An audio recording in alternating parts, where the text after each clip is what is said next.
Welcome to NML news. అతి పురాతన దేవాలయం, కోరిన కోర్కెలు తీర్చే దైవం శ్రీ కాళీయ మర్దన శ్రీ వేణుగోపాల స్వామి దేవాలయమని ప్రతి ఏటా ఈ స్వామివారికి జాతర అనంతరం కళ్యాణ మహోత్సవం ఎంతో గొప్పదని శ్రీకాకుళం నియోజకవర్గ శాసనసభ్యులు గొండుశంకర్ అన్నారు. శ్రీకాకుళం జిల్లా గారం మండలం షాలిహుండంలో వెలిసిన శ్రీకాళ మర్దన వేణుగోపాల స్వామి దేవాలయంలో కళ్యాణ మహోత్సవంలో శంకర్ దంపతులు పాల్గొన్నారు.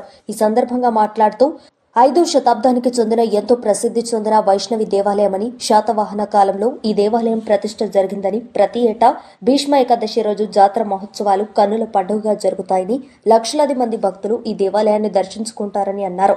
కళ్యాణ్ మహోత్సవంలో పాల్గొనడం గొప్ప అదృష్టంగా భావిస్తున్నామని, ఈ దేవాలయ అభివృద్ధికి రాష్ట్ర ప్రభుత్వం ఎంతో చేసిందని, భక్తులకు ఎటువంటి ఇబ్బందులు లేకుండా అన్ని ఏర్పాట్లు చేయడం జరిగిందని తెలిపారు.